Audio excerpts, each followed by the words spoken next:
My name is Shviti Tagore, and since morning we are hearing about a lot of social evils. Child marriage was one of the panel discussions. We are discussing about women issues, empowerment, and we're also aware of homosexuality, women empowerment being very hot topics in today's time. But the origin of our paper, which I've co-authored, was this question: how was India's sexual freedom colonized? Because we wanted to find out the origin of all of these social evils. Where did it begin from? So the objective of the paper was to find out what was the situation, what was the mindset of people pre-colonized India, what were the ideologies that people believed in before the Britishers entered, and what are the ways in which they have colonized our sexual freedom, along with other freedoms as well. So the methodology that we used was, of course, literature review, analysis of the data that is already available. But also what we did was we did some field visits, and we visited some relevant sites in Udaipur. And also it took a year long to complete this paper, so a lot of discussions and debates. So coming on to the findings, I have created this timeline of basically our paper also.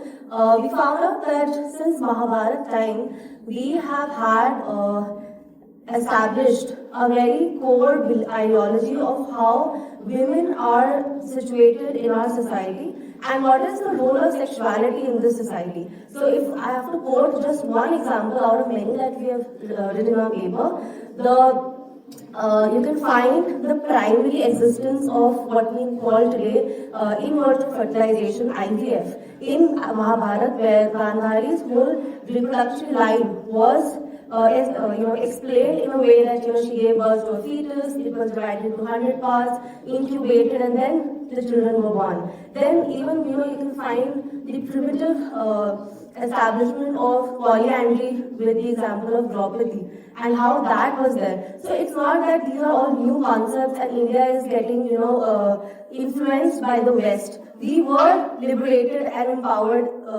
before the West even knew what these, the global North was not even established as in the geographical area at that time.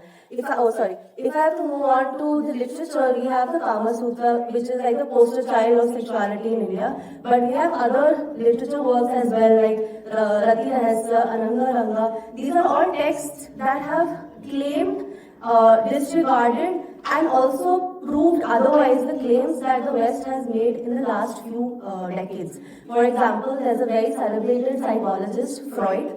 He had claimed that women do not have any form of pleasure if there is no man involved in the process.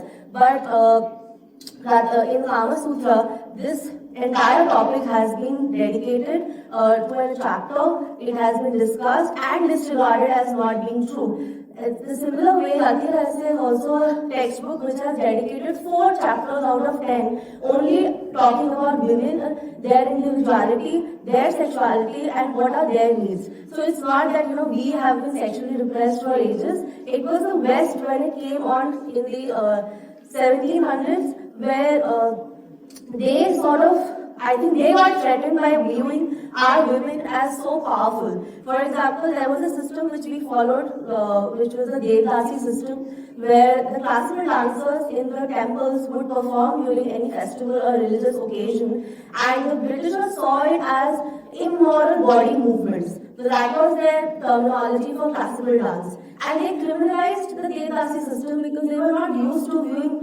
seeing women as such powerful agencies in the public domain. Similarly, wearing a sari, wearing a blouse and petticoat was not a compulsion during the earlier times. With the coming in of the Victorian era, these terms started coming in because they believed in their homeland, Britain, that women are supposed to be like this. They had a particular image. But when you move ahead from post-colonial India, after we got independence, that stain of colonialism stayed with us.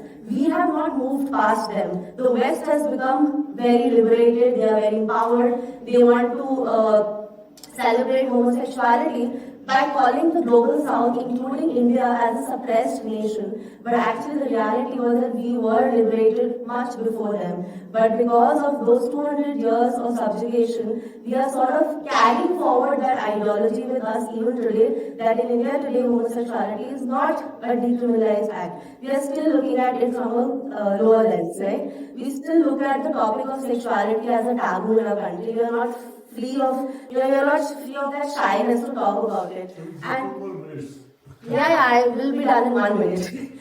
So if I could just show the images that we have captured during our field visits, these were not sculptures that were made in just one temple in India. So this is from the Jagdish temple in Udaipur.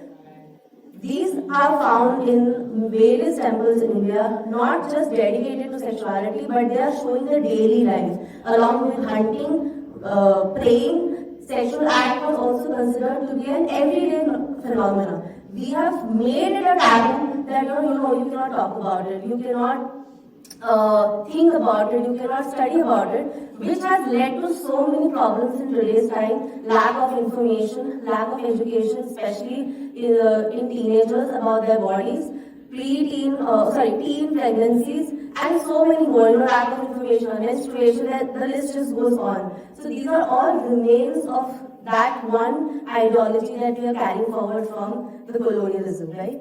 And if I have to just come forward to the idea that we are suggesting in the paper is that we need to go back and read our own history. It's good to talk about women empowerment through education, but we need to also educate ourselves about our own epics, our own mythology, that we have. The data is present with us, we have it, but we don't want to read it because we are so fascinated by what the West is doing. We have forgotten that we have our own history also. So reading about that, talking about what are the ways in which we can change that colonial mindset is the way forward for us. So that is what we have proposed in this paper. Thank you so much.